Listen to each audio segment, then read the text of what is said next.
8 сынып физика пәні бойынша жылу мөлшері заттардың меншікті жылу сыйымдылығы тақырыбындағы 1-5 жаттығудың 1, 2, 3 тапсырмалары. 1-5 жаттығудың 1 тапсырмасында берілгені 18 градустағы 1 литр суды 100 градусқа дейін қыздыру үшін қанша жылу мөлшерін беру керек? Бұл есепті шығару үшін берілген жазып аламыз.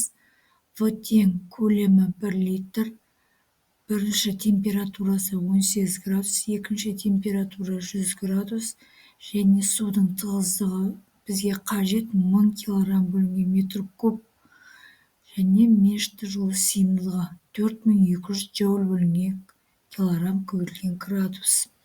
Біз жылу мөлшерінің қаншалықты болатынын табуымыз керек. Біз бұл есепті шығару барысында халықаралық бірліктер жүйесін қолданамыз. 1 литрді метр кубқа айналдырып аламыз. Сонда 1 литр деп отқан 0,1 метр куб болады. Шешуінде жылу мөлшерінің формуласын қолданамын. Q тең С көбейтілген М көбейтілген дельта Т тең С көбейтілген М жақша ішіне Т2 минус Т1 деген формуланы. Бұл жердегі судың массасын қолданамыз. М тең ро көбейтілген В2 өткен бізде көлем берілген, тығыздық берілген, ал масса жоқ. Сондықтан массаны есептеу үшін М тең ро В2-ні қолданамын. Осы жерде орнына мәндерін қойып массаны тауып аламын. Ро деп отқан оның 3 дәрежесі килограмм бөлінген метр куб.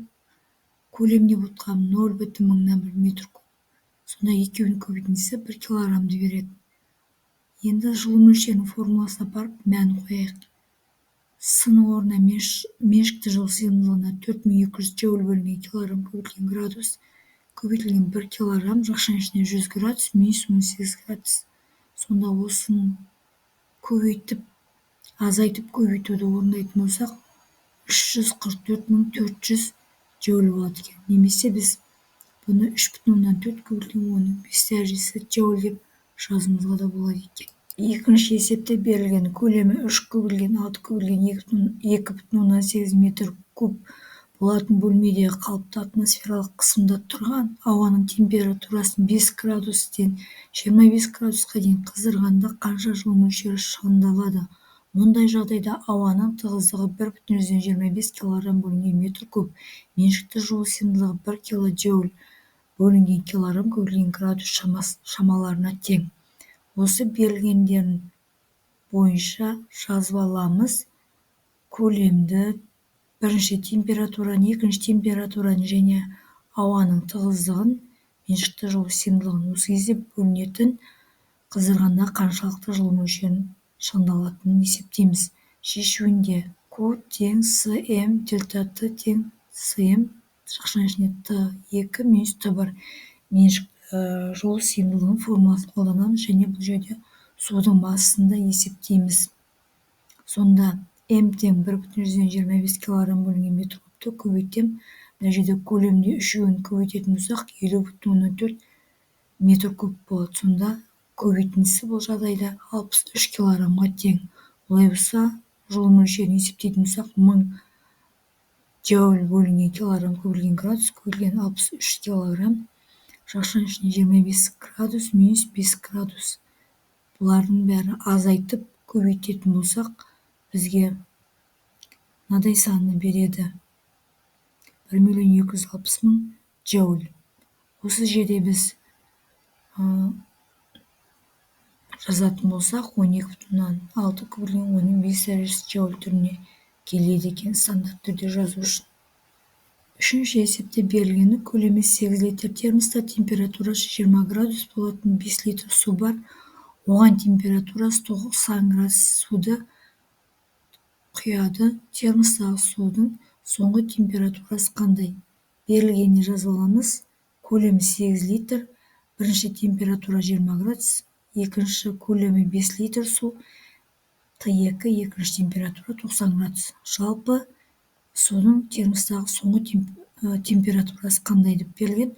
Бұл жағдайда біз 8 литрді метр кубқа айналдырамыз. 8 литр деп отқанымыз 0,8 метр куб, 5 литр деп отқанбыз 0,5 метр куб болады. Және меншікті жылу сыйымдылығының бұл жердегі жылу мөлшері Q1 мен Q2 екі суды құйған кезде теңеседі. Және М де есептейміз. М тең ρ көбірілген В. Рho деп отқанымыз судың тығыздығы 1000, көбейтеміз оның көлемге 0,8, сонда 8 килограмм шығады. Дәл осылай етіп, екіншісін есептейтін болсақ, ол да 5 килограмм шығады екен екінші массында. Біз бірінші жылу мөлшері мен екінші кездегі жылу мөлшерлерін теңестірген кезде олардың оң жақтарын теңестіреміз. Сонда С М2 көбірілген Т2 минус Т1 тең С М1 жақшаның ішіне Т2 минус Т1. Осы жерде М2-ні жақшаның ішіне көбейтемін, оң жағында да М1-ді жақшаның ішіне көбейтемін. Сондықтан да екі жағын С меншікті жылу сыйымдылығына бөліп жіберетін болсам, жақшаның ішіндегі өрнек қалады. Енді М2 Т2 қосылған М1 Т1. Біз М2 Т2 мен М1 Т1-ді сол жаққа жинақтаймыз. Сол кезде таңбасы М1 Т1-дің таңбасы плюс болады.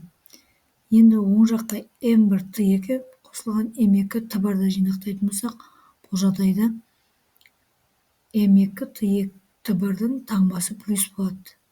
Осы жерден біз Т соңғы температураны табатын болсақ, М2 Т2 қосылған М1 Т1-ді бөлеміз М2 қосу М1-ге. Орнына мәндерін қойып есептейтін болсақ, бұл жағдайда 46,125 градус температура шығады екен. Олай болса, жауабы 46,125 градус.